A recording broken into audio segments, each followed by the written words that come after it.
দেশের বিভিন্ন জেলায় নেতাকর্মীদের মধ্যে হট্টগোল, হাতাহাতি, সামাজিক যোগাযোগ মাধ্যমে নেতাদের একের পর এক নিয়ন্ত্রণহীন স্ট্যাটাসে বিব্রতকর পরিস্থিতিতে পড়ছে নতুন দল জাতীয় নাগরিক পার্টি।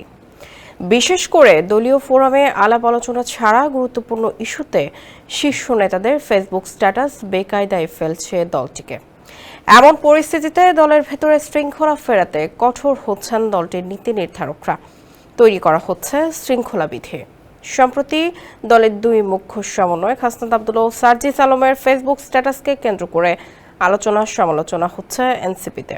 বিশেষ করে দলীয় ফোরামে আলাপ আলোচনা ছাড়া গুরুত্বপূর্ণ ইস্যুতে এভাবে পাল্টে স্ট্যাটাস দেওয়া এবং অন্য শীর্ষ নেতারা মন্তব্য করায় দলের ভেতরে যেমন অস্বস্তি তৈরি হয়েছে, তেমনি দলের বাইরেও বিরূপ পরিস্থিতি তৈরি হয়েছে। আমজাদ হোসেন হৃদয়ের প্রতিবেদনে বিস্তারিত জানাচ্ছেন মোহাম্মদ শাহাবুদ্দিন মাহতাব।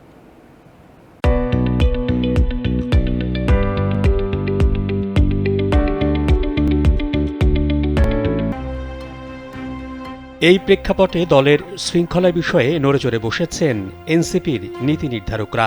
তারা বলছেন, সামাজিক যোগাযোগ মাধ্যমে দলীয় কোনো ইস্যুতে ব্যক্তিগত মতামত দিতে পারবে না নেতারা।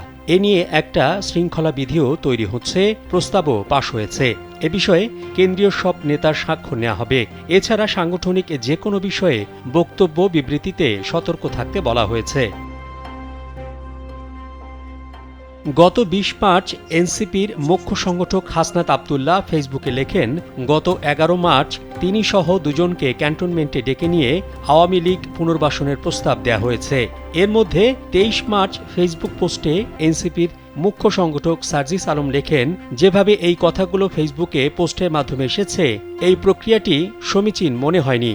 সার্জিসের এই পোস্টের নিচে মন্তব্যের ঘরে এনসিপির জ্যেষ্ঠ যুগ্ম মুখ্য সমন্বয়ক আব্দুল হান্নান মাসুদ লেখেন, এইসব কি ভাই, পাবলিকলি বলছি, দুজনের একজন মিথ্যে বলছেন, এটা চলতে পারে না।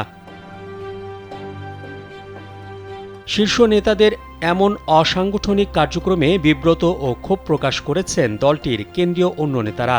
তারা বলছেন, সেনাপ্রধানের সঙ্গে হাসনাত সার্জিসের আলোচনার বিষয়টি দলীয় ফোরামে আলোচনা হয়নি। তারা ফেসবুকে পোস্ট দেওয়ার আগ পর্যন্ত বেশিরভাগ নেতা জানতেনই না। এছাড়া আনুষ্ঠানিক এবং গুরুত্বপূর্ণ একটা বাহিনীর আলাপকে তারা যেভাবে প্রকাশ্যে এনেছেন, তাতে দলের জন্য ক্ষতির কারণ হতে পারে। এছাড়া সিলেটে এনসিপির ইফতার মাহফিলে নেতাকর্মীদের মধ্যে হট্টগোল, হাতাহাতি, ধাওয়া পাল্টা ধাওয়ার কয়েকজন আহত হওয়ার ঘটনা, এনসিপি আহ্বায়ক নাহিদের সামনেই নেতাকর্মীদের হাতাহাতি সহ বিভিন্ন জেলায় বিশৃঙ্খল কর্মকাণ্ড দলটিকে বিব্রতকর পরিস্থিতিতে ফেলেছে। দলটির সাংগঠনিক শৃঙ্খলার বিষয়ে সিনিয়র যুগ্ম আহ্বায়ক সামান্তা শারমিন বলেছেন, নতুন দলের জন্য সাংগঠনিকভাবে স্থির হতে একটু সময় লাগে, তাই কিছুটা বিশৃঙ্খলা হওয়া স্বাভাবিক। এটি সাংগঠনিক স্ট্রাকচারে বড় ধরনের প্রভাব ফেলছে না। নতুন দল হিসেবে আমাদের অনেক কিছু শিখতে হচ্ছে, অভিজ্ঞতা অর্জন করতে হচ্ছে। মোহাম্মদ শাহাবুদ্দিন মাহতাব, কালবেলা।